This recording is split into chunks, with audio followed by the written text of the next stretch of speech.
অসম সংখ্যালঘু সংগ্ৰাম পৰিষদে দায়িত্ব লোৱা জুৰিয়াৰ ড্ৰাগছ আসক্ত কেইবাজনো যুৱকৰ চিকিৎসা আৰম্ভ।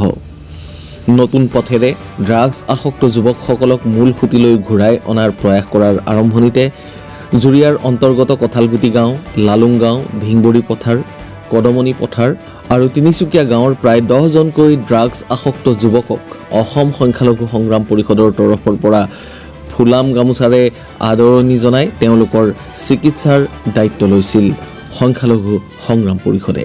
সেই মৰ্মে সংগঠনটোৰ নেতৃবৃন্দই নগাঁৱৰ যুটীয়া স্বাস্থ্য সঞ্চালকৰ পৰামৰ্শমতে নগাঁও ভোগেশ্বৰী ফুকননী অসামৰিক চিকিৎসালয়ৰ অন্তৰ্গত নিচাযুক্ত দ্ৰব্যৰ আসক্তি দূৰীকৰণ কেন্দ্ৰত যুৱক কেইজনক প্ৰাথমিক চিকিৎসা আৰম্ভ কৰা হয়।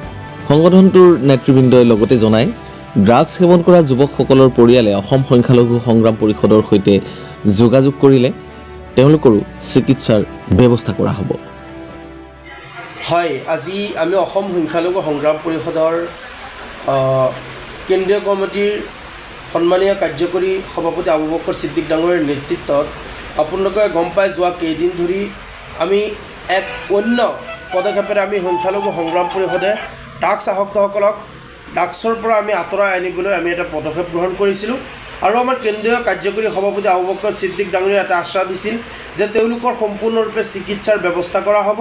আজি আমি অসম সংখ্যালঘু সংগ্ৰাম পৰিষদ নগাঁও জিলা সমিতিৰ এটি সজাতি দলে কেন্দ্ৰীয় কমিটিৰ সন্মানীয় কাৰ্যকৰী সভাপতি আবু বকৰ ছিদ্দিক ডাঙৰীয়াৰ নেতৃত্বত আমি আজি নগাঁও জিলাৰ ভোগেশ্বৰী ফুকননী অসামৰিক চিকিৎসালয়ত আমি গৈ তেওঁলোকক আমি প্ৰাথমিক চিকিৎসা গ্ৰহণ কৰাওঁ।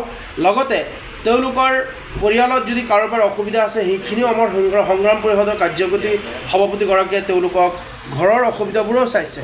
গতিকে আমি লগতে আমি নগাঁও জিলা সমিতিয়ে আমি নগাঁৱৰ প্ৰতিজন অভিভাৱকক আমি আহ্বান জনাওঁ, যদি আপোনালোকৰ সন্তানৰ কাৰণে আপোনালোকে অসুবিধা পাই আছে, তেওঁলোক এতিয়া ড্ৰাগছ আসক্ত হৈ পেলাই ড্ৰাগছ সেৱন কৰি আছে, এইবোৰৰ পৰা যদি আপোনালোক আঁতৰাব বিচাৰে তেনেহ'লে আমি সংখ্যালঘু সংগ্ৰাম পৰিষদ নগাঁও জিলা সমিতিয়ে সম্পূৰ্ণ আপোনালোকক সহায় কৰিম।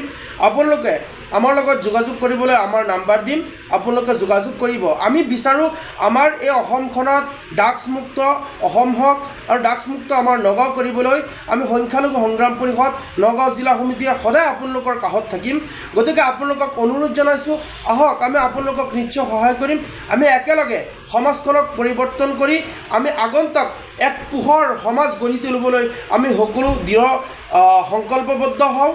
আৰু বিশেষকৈ আমি ইয়াৰ লগতে আৰু অসামাজিক কাৰ্যকলাপৰ বিৰুদ্ধে সংখ্যালঘু সংগ্ৰাম পৰিষদে সদায় আপোনালোকৰ কাষত থাকিব আৰু এই অসামাজিক কাৰ্যকলাপ যিমান দিনলৈকে বন্ধ নহয় আমি সংগ্ৰাম পৰিষদে আমাৰ যুঁজ অব্যাহত ৰাখিম। ধন্যবাদ।